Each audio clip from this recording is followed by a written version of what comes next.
This is Pod Populi. Podcast for the people.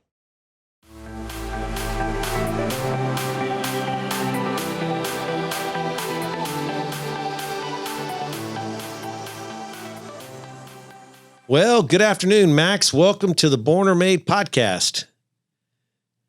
Hey, Larry, good morning. How are you? Good morning. So where am I talking to you from today? Beverly Hills, California. In California. How's the weather out there? It's nice. Yeah, It's shocking. nice. That's why Where are everybody you? lives there.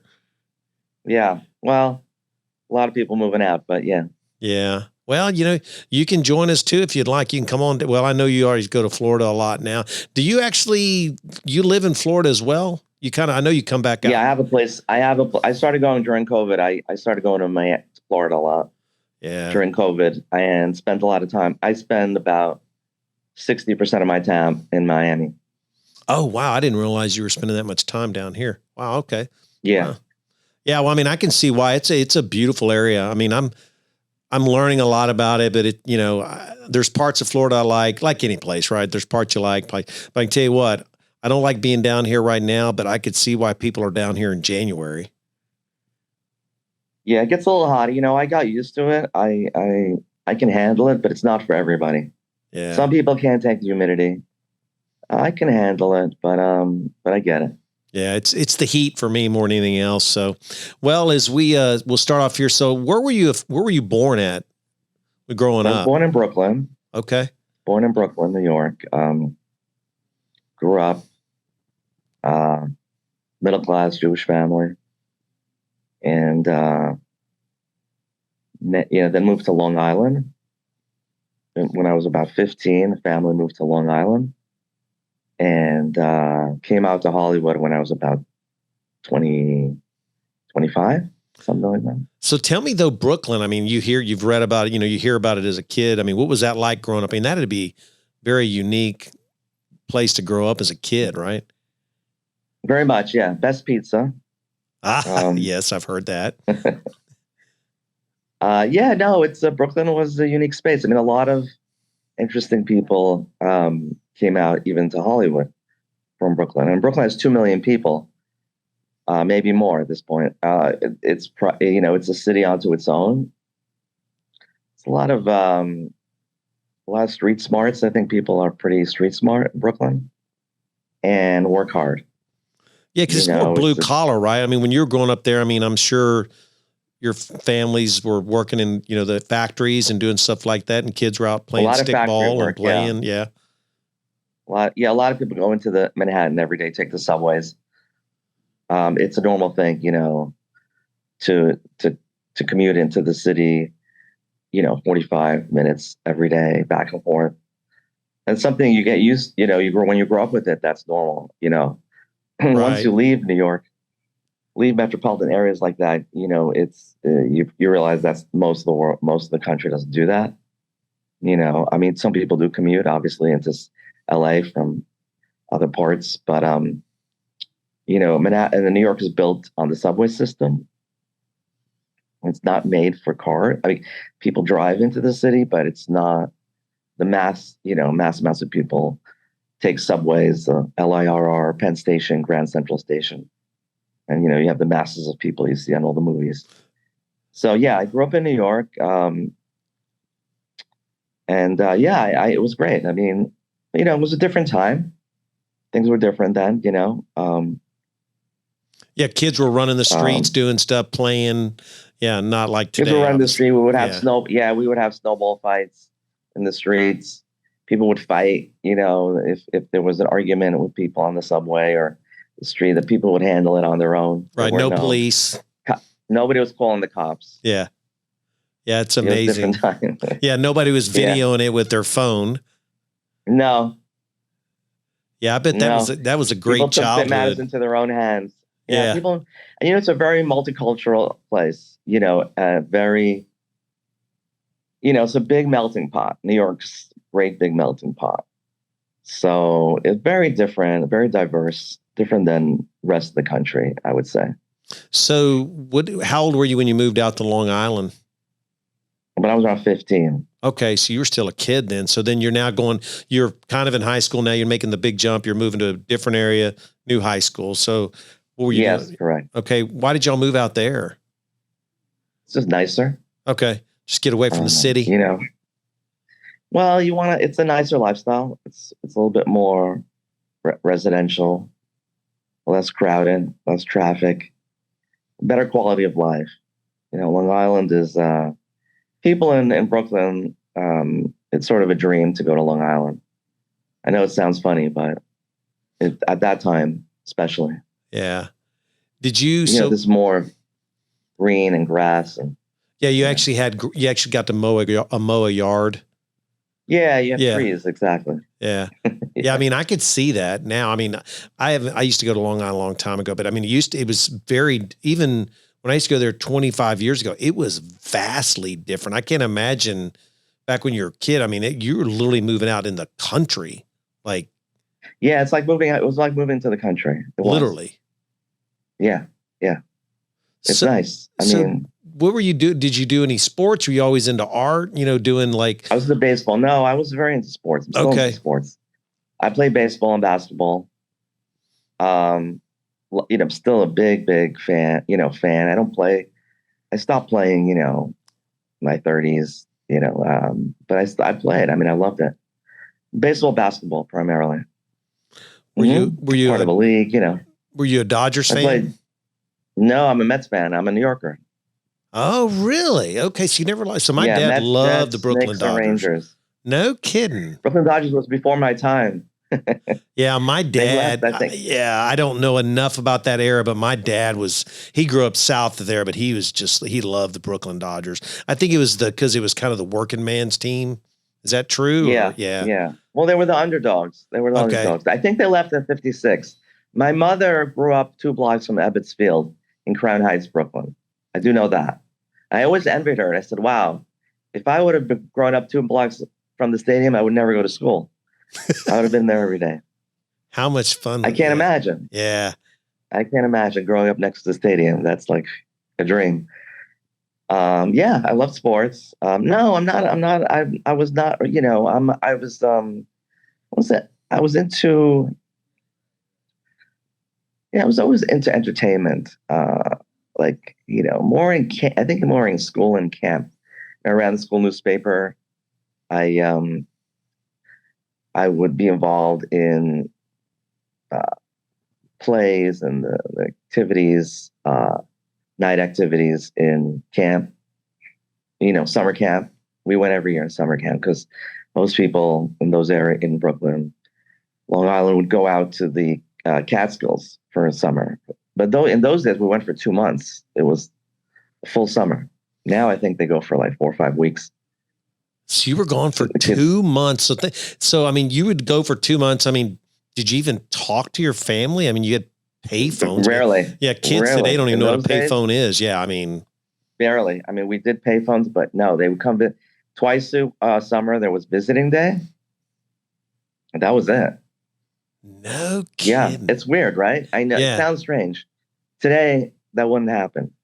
Oh, I think kids go away for 4 or 5 weeks, but it's a different relationship now. No, my parents trusted me, and I was young. I mean, when I went the first time, I must have been like 11. Really? Now, are you going with kids in your neighborhood, or are you just like there's? No, it's a hot. Yeah, some kids from the neighborhood, and then kids from everywhere. So like 100 kids, maybe. I don't know, maybe more. No, probably 200. No, can you just sleeping in cabins? It's fun. Yeah, I bet it would be a blast. Yeah. It was so much fun. Yeah, so much fun.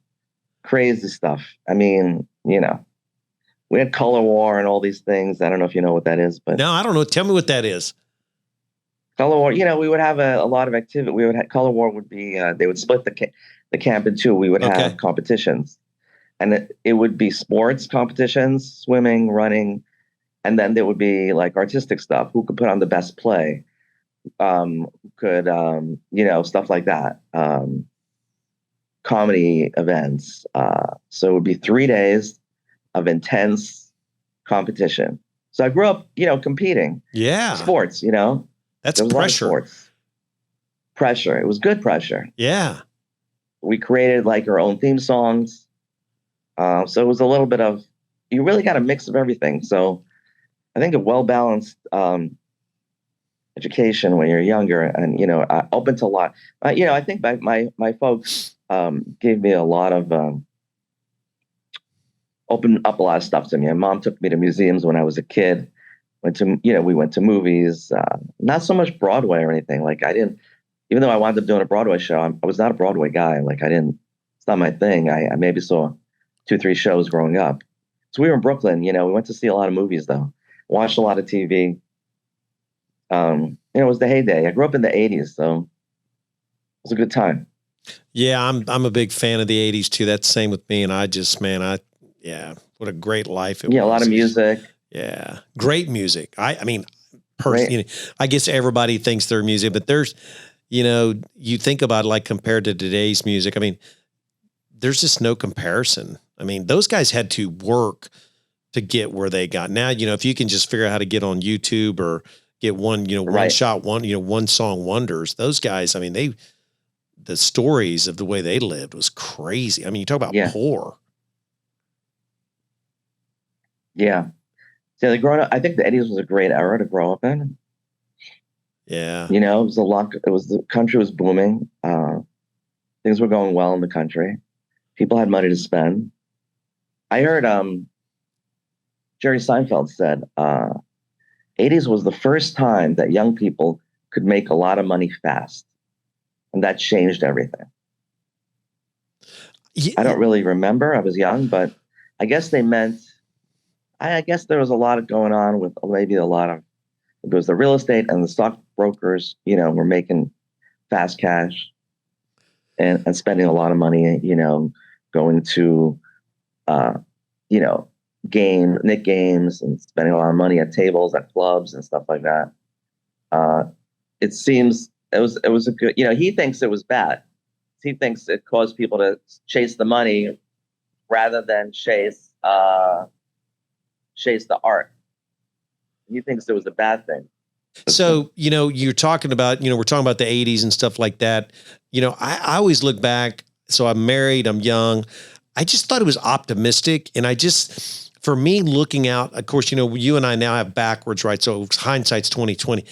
I just didn't see where there was any barriers for me to make a living or to do something dynamic, whatever that was. So that's what it was for me. So I don't know about yours, but I just felt so optimistic. We had a great president that was optimistic. The 80s was a very optimistic time. Yeah, 80s was very optimistic. Yeah, the American dream was really alive, and people were doing amazing things. The 80s, the 90s, and then the internet was born. So yeah, it was a great time. This country was very innovative. It still is. Some more regulations now, I think, but and unfortunately, American dream is a little bit. It's harder, definitely harder now than it was then to do stuff. Yeah, I mean, I think you and I did grow up in the best time. I mean, we had harder parents, grew up harder. We got the wind knocked out of us, got punched in the nose probably a couple of times, may have deserved it, maybe didn't. But, like you said, the police weren't called and you figured it out. And then, think about some of your best friends going up. I mean, did you ever get in fights with them? I mean, I know I did. We'd wrestle. Oh, yeah. And then we were playing that after, 2 hours later, we're out playing, you got over it. Your parents never even knew about it, And all the time. Yeah. All the time. So it was just different. We were tougher. Yeah. I was lucky. Yeah. I tell you, my school, we didn't have that much bullying. We really didn't. No, look, I got made fun of because I was. We didn't even use the word. We didn't use the word. No, I didn't know what it was. I mean, we used words we're not allowed to use today. We made fun of each other, but nobody knew what it meant. And you moved on with your life. It was just, I got made fun of because I had a funny last name. I mean, guess what? If you have a last name of Dix, you're going to get made fun of. Get over it. And well, it made me tougher. When you grow up in New York, everybody's cutting each other all the time. That's the way we speak. People would just, it was a very sort of sarcastic way of talking. New Yorkers, it's kind of a different language. So, people would cut each other up, sort of like trash talking on the basketball court. It was kind of normal. But that meant they liked you. Yeah, right. Exactly. The worst thing would be if they ignored you. That's Trash right. talking was actually a compliment. Yeah, that's If what they ignored you, then that means you're not interesting. We don't want anything. We don't want to engage.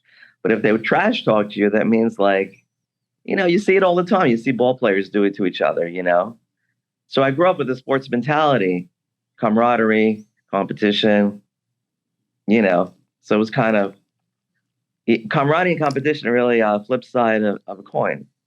Absolutely. So you're growing up in the 80s. So you're in Long Island. So how do you end up in LA? So give me how do you end up out there? Well, I was in my early 20s. I graduated. I went to college. Yep. I went to Brooklyn College originally. Then I wound up at NYU Film School. Wow, that's big. Yeah, it was kind of a switch. I had a business degree, but then I decided I took my LSATs. I was going to become a lawyer. And then I said, there's enough lawyers in the world. Let me give it a shot. Let me try to go to Hollywood. I just had the bug that I want to be in entertainment. I didn't want to be like everybody else in Long Island. I want to try something new, something different. It was pretty radical. My friends thought I was crazy. Parents had no idea what I was doing. Absolutely. Yeah, they were like, well, they don't even know. They still don't know, frankly, what I do. They still don't get it.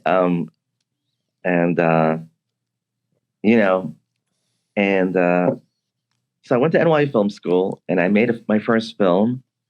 I was about 25, 26. And it's a movie called Raising the Heights about inner city tensions. Very Spike Lee. I was very motivated. I was very inspired by Steven Spielberg and Spike Lee.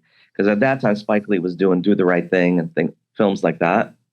And he wrote a couple of books telling people the tricks of the trade, how to make films, how to make it on the cheap, where the deals were, where you could save money, how to do it for nothing. And we spent about $200,000, which at that time was still money. It was still a lot of money. Absolutely. But I raised the film through family and friends. I had a partner. It was a film about blacks and Jews getting along in the inner city. Very Spike Lee, very political. And I wound up going to Hollywood to sell the film. I went to Sundance. First of all, I got invited to Sundance. A company called Fine Line, part of New Line Cinema, which is now owned by Warner, bought the film. I was going to LA for the first time and I was like, I like this place. This is like my people. I felt more comfortable there. It was just more, I guess, artistic and creative is the word. I don't like the word artistic. It's more creative. I feel creativity is really what drives me. When I'm creative, I'm alive. And I think there are a lot of people out here like that. Creativity. And creativity takes many forms, Opening up a restaurant is creativity, Doing what you do is creativity, It's all creative. So when you're doing movies or Broadway or podcasting or anything like that, writing a book, it's a creative process.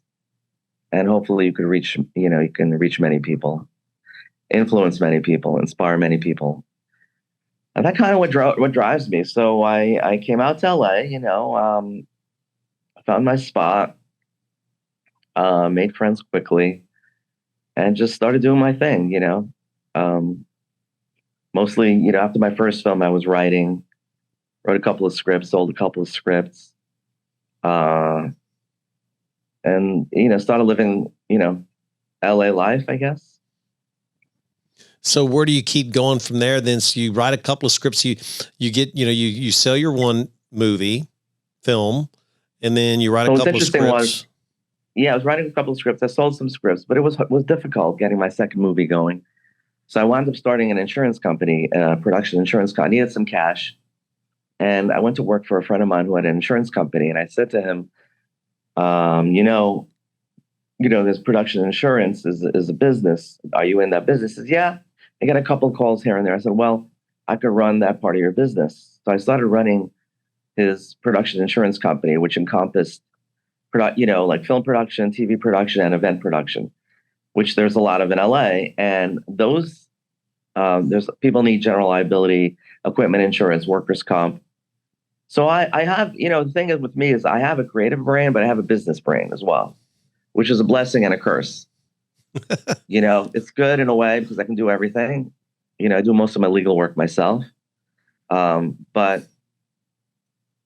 on the other hand, sometimes it's better to be focused on one and not the other. So you kind of compromise, but it is what it is. So I started insurance. So I worked with him for about a year. And, we were splitting the commissions and it was great. And then at some point I decided to go on my own. I started 𝗕cie𝗶𝗰 Insurance Services, which was and I met a lot of people along the way because it was a great networking thing as well. So you meet a lot of producers that are doing stuff just by providing the insurance. I probably could have grown that business bigger and stronger, but what happened was I wound up doing a Rock of Ages came along, a Broadway show. And two friends of mine invited me I had a meeting about some movie. So I was continuing to write and do movies, but the insurance company was just, another source of income for me. And it was fun. And it was it was still in the entertainment business. So I was doing that. And then two producer friends of mine said, well, we have this show off Broadway called, we talk about movies. They do movies. LA producers, they said, we have this show off Broadway called Rock of Ages, which is set to 80s rock. And I was like, yeah, I'm not really into Broadway, but, I'll check it out when I'm in New York. So a few months later, I'm in New York. And the movie, when you're off Broadway, you're not really making money. You're sort of breaking even. But the hope is that if you do well, you could potentially go to Broadway or tour. And I saw the show and I was blown away. I was like, this is the most amazing thing I've ever seen. It also spoke to me because it was about, the story is about a girl that goes to LA to make it in Hollywood. She winds up working in a rock bar like the Viper Room or the Roxy or the 𝗖𝗛𝗘𝗏𝗃, and she falls in love with the singer-songwriter who's like sweeping the floors. But then she gets hit on by the rock star, and there's a love triangle there. But it's all told to 80s rock, the music of the 80s of Bon Jovi and Def Leppard, Styx, Poison, REO Speedwagon, Foreigner, Journey, and the music that I grew up on, jukebox musical. And we were one of the first to do that. And there was ABBA did Mamma Mia. There was Jersey Boys. Those were successful, but this was a little different because it wasn't based on one artist. And it was called Juke, and it was risky. I mean, they said, "Well, do you want to take this to? We want to take this to Broadway, and we need about $4 million." And I said, "Well, I'll invest, but I want to be a producer on this thing as well." So I invested, some money, not a lot, a fraction of that, and I became a producer on it, and It was risky. I mean, my girlfriend at the time said, "You're going to lose all your money. You're crazy." But I said to myself, it was really one of the easiest decisions I ever made. So I was so moved by the show. Plus the fact that when I came out of the show for the first time, I went again to see it the second night. And I was like, wow, this is amazing. And then a couple of girls were there and said, I've seen it 5 times. I've seen it 10 times. And I said, oh, okay, so this is going to be something. Because when you have people coming out of the theater and saying they've seen it 5, 10 times, then you have a hit, or potential for a hit. Because in order to make it on Broadway, you really have to have a show that people will come back and see again and again, like the producers and stuff like that. The problem with dramas is you see a drama once, you don't go back. Mm-hmm. But if you see Phantom of the Opera or Les Mis, people have seen those multiple times. It's like a great soundtrack. You can hear it, listen to it over and over again in your car.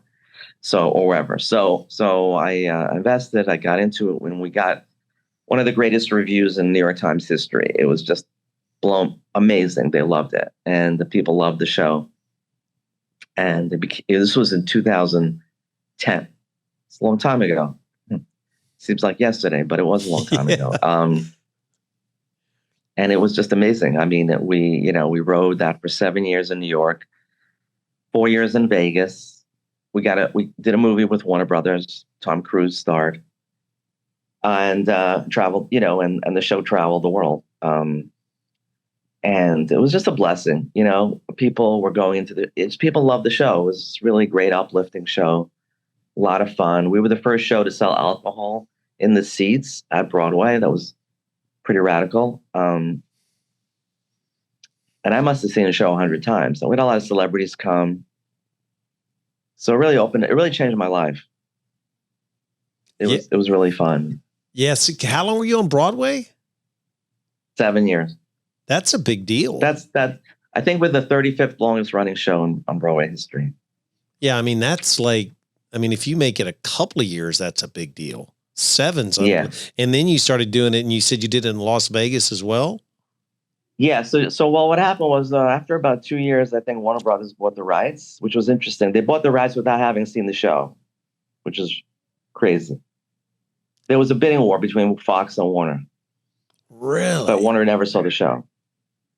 And they ended up buying it. And they bought the rights. Yeah. And then Tom Cruise wanted to do it. Wow. And that's why New Line and Warner did the movie. So the movie was not a success. We didn't lose money. I mean, I don't know if Warner lost money, but they didn't really make money. They kind of messed it up. They messed with the script. They made the villain the hero, which is, once you mess with the script. Because Tom Cruise he played the rock star. He was great. And Tom Cruise was fantastic. He was great in the movie. It's just, the movie it didn't work. It just didn't translate well to film, and they rewrote the script. But they rewrote the script for Tom Cruise, which was, in retrospect, a mistake. But on the other hand, it wouldn't have gotten made. And I don't know if we would have gotten the Vegas deal if Warner wouldn't have, extended the brand by making a movie out of it. So it helped us in that sense.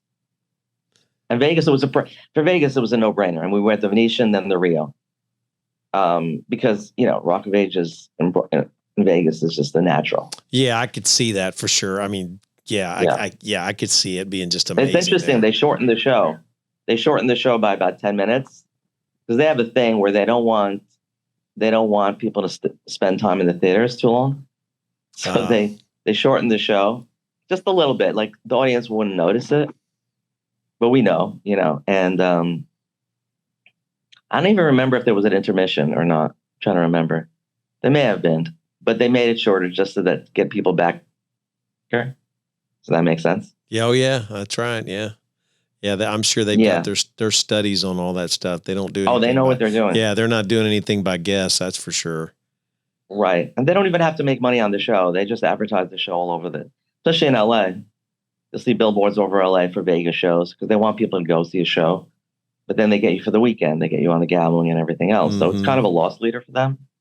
So they don't even have to make a lot of money on it. I think they give away a lot of tickets, But it's cool to get off the airplane, and you see blackjack tables with Rock of Ages, marketing on it. It's kind of cool. I bet it is. Fun. Yeah. I bet that's actually, yeah. I mean, that's neat. Yeah. So after you get done with Rock of Ages, where do you go from there? I wrote that for a couple of years. I started an app. I went into technology. That 𝗔𝗯cie, a friend of ours was involved with that. And she was called an app called Love It. Love It was an app that people would just shoot videos about things they love and get rewarded by the store owner. Mm-hmm. For shoot a video about our store and we'll give you a free drink, a free dessert, or a free product, or 20% off. It was kind of like a Yelp and a Groupon combined. And it was a good idea, but it was a little before its time. It was hard to, it didn't really work out because it's just difficult to get everybody to shoot videos and post. It's a big challenge, but I like big challenges. Most of the stuff I do are impossible things. I do difficult things. Broadway is difficult. Movies are difficult. I guess I like the challenge. And I like to do things that are they're difficult. I don't like the easy road. It's it's a little crazy, but it's I guess it's who I am. So I started an app, and what happened was the app folded after about a year. But I pivoted and I worked with a lot of influencers. So I was early on working with a lot of YouTubers and Viners. Viners, I don't know if you remember Vine. Mm-hmm. Vine was a big platform as well. And so this is like 2015, around then. And I wound up making a movie called Late in America, which was my version of Superbad and American Pie, which was, like a teen sex comedy. We used to stuff I grew up on, like they don't even make those anymore. I remember that movie. But fun, fun teen comedies about, teen angst, getting the girl, losing the girl, getting the girl, that kind of thing. And funny, comedy. And I work with two of the biggest YouTube stars in the world. A guy named 𝗕cie, who now he's huge right now. He has 25 million YouTube subscribers, and he's partners with Logan Paul on this drink called Vine and 𝗕cie𝗶𝗰. I work with all these YouTubers. I put them in the movie. These are the people I work with on the app. These are my influencers. It was early on in the influencer game. So I worked with them, and I really got into the influencer world. And so I did that film. I wound up, got a bidding war, and Universal bought the movie and put it out in about, I think it was 2016 or 17. Great experience, so I got into the social media world, influencer world, creator world. In the meantime, I made another movie called 𝗖𝗛𝗘𝗢𝗀 with a guy named Jim Sturgis. I shot that in the country of Georgia. And I'm just skipping ahead a little bit here. I mean, a lot of great experiences. But then in about 2016, I started the Deplorables tour. I saw a gap in the entertainment space where. So I was pro-Trump, and I saw Trump, descending the escalator. And as soon as I saw that, I said he's going to win. Everybody thought I was crazy. My parents thought I was nuts. Everyone said, "No, he's not going to win. He can't win." But I grew up in New York, so I knew the guy. Like, I knew who he was. I understood his mentality. I grew up in Brooklyn. I knew people that spoke that way. So I knew the bluster. I could see through the bluster, and it was complete opposite of the Hollywood people, where it's more facade in the front. It's like they talk nice, but it's facade. Where Trump's the opposite. He puts on a show, but he comes through in the clutch when things need to get done. And I'm not going to really get political here, unless you ask me. But moreover, I saw the late night talk shows and SNL making fun of conservatives and bashing Trump. And Hillary Clinton called all the Trump supporters deplorables. Yep, I remember. Which I found very offensive. Because it's painting, and they still do it today, and we're painting a brush on all. There's a lot of people in the middle of the country that have different values. And, you have to respect other people's values. I don't have a problem with liberals, even progressives. Like, I think they're crazy, but it is what it is. Everyone has I'm a Mets fan, you're a Yankees fan, that's fine. I hate the Yankees, but I don't hate you. That's right. So it's the same thing. I grew up with that. So, but I saw a lot of people underserved and felt disenfranchised in entertainment. So thinking, I always think marketing first, and how am I going to market this product?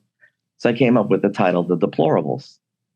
Deplorables is a great tour, a great name for a tour, and for a group. And I started a comedy show, a comedy troupe. It was really a variety, comedy, music. And I tested it at some of the improvs in Dallas and Houston, and we sold out. This was this is after Trump won. So like beginning of 2000. No, it was later. It was like 2019. 2019. So it was a couple of years after Trump won. And we toured about 15 cities. Got about 1,000 people. And people were really, we went to places I've never been. And I got to see the country. I got to see, Evansville, Indiana, Dubuque, Iowa, I'd never been to Nashville. I'd never been to these places, Houston, Dallas. I'm a New York, LA guy, with occasional visits to Miami and Vegas. but I wasn't really middle of the country guy. I didn't really know. And I found it, really great. It was really fascinating and really interesting to go to places I'd never been before. Charleston, Savannah, places like that. And made friends all over. I made friends with a lot of conservatives, and they were very appreciative. They were like so happy that we did the show there. Thank you for coming. You're a blessing from God. We so needed this. And we blew up on social media. We got invited a lot to Mar-a-Lago, with our group, and we got hired to do gigs. I wound up managing some of the talent. You mentioned Terrence Williams, one of them, and some others that I've worked with either as manager or producer. And it's been a fun ride because ultimately these creators are entertainers, whether they work for Fox News or, so my thing was like, I work with YouTubers. I look at some of the Fox News people and they were doing shows, Greg Gutfeld, Jesse Waters, Bill O'Reilly, they would do shows around the country. Mm-hmm. So to me, I see behind the political stuff, and you have to be an entertainer. You can have political views, but if you're not entertaining and an entertainer, you're not going to succeed on television or on the internet.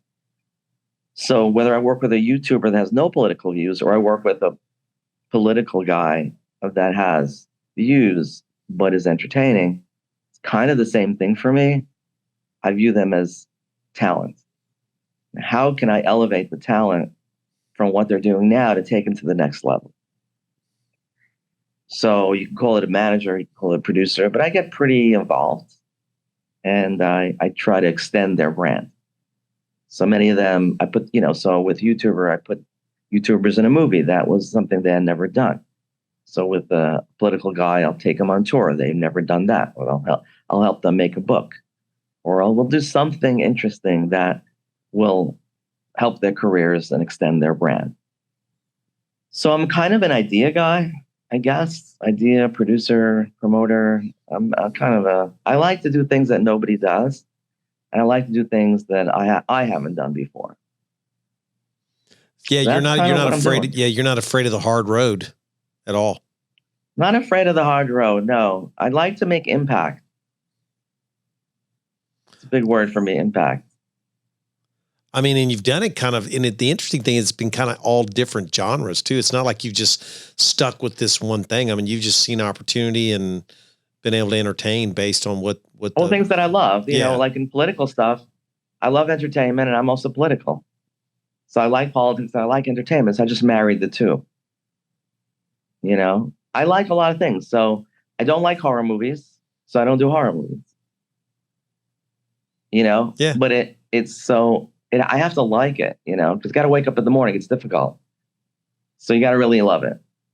To see a project through, you have to really love it. Because it's a lot of work. Yeah, I mean, it's got to be neat to see the final product, especially because you have to have the vision to be able to take all these fragmented parts, put them together and create a story, and an entertainment. And that's hard. I mean, I could never do that. I don't think. I mean, but yeah, that's amazing that you have that talent. So what are you got anything new and exciting you're working on right now that you care to share, or do you want to, anything you can talk about? I'm working on a children's book called *The Little Kid Who Can*, by Terrence Williams. It'll be out for Christmas. We'll go to pre-sale in about a month. In a couple of weeks. It's a great title, great story. It's something I've never done, but we had done a book before. But it was an autobiography for Terrence called "From the Foster House to the White House," chronicling his story. He's an interesting guy.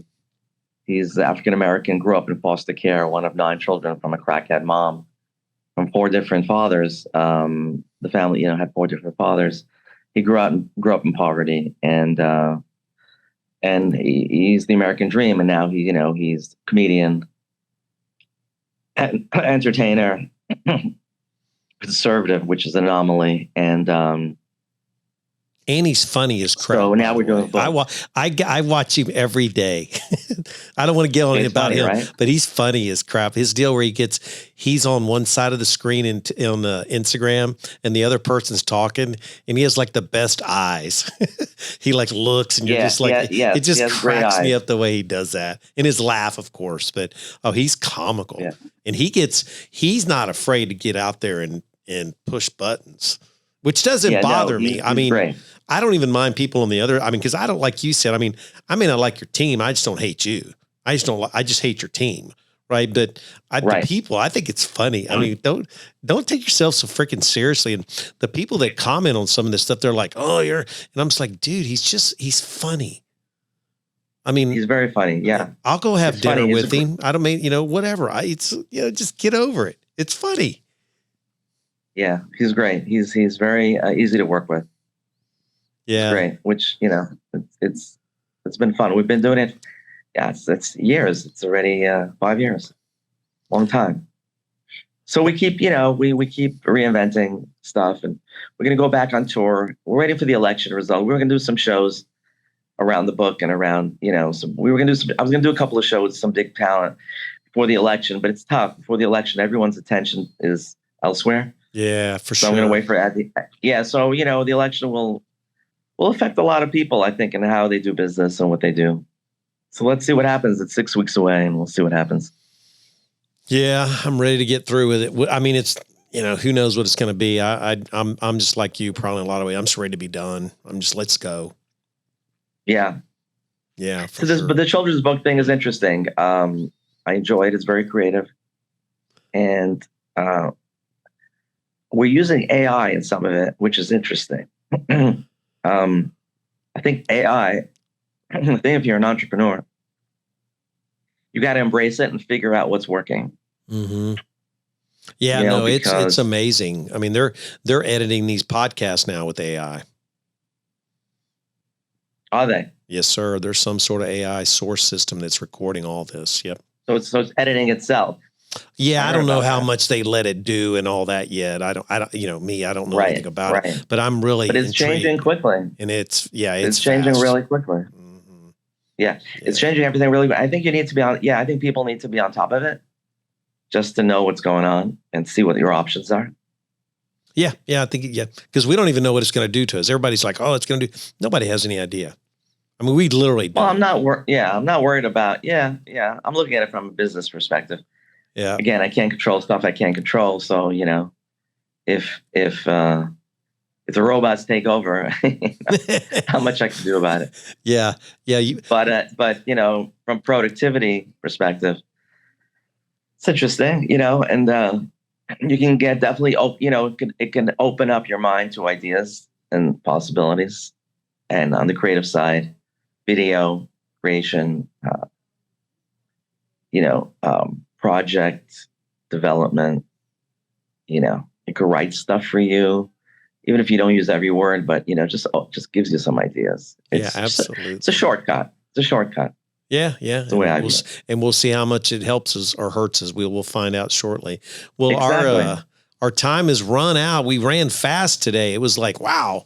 So, we'll definitely have to get you back on. Looking forward to it. I always like to, kind of finish up my podcast with the famous question of, do you think you were born after this story? Do you think you were made? I'd love to hear this. I think I was made. I think you were made. Definitely made. I don't think you're born. I mean, I think even if you're born, but you have to be, even if you're born, you have to be made.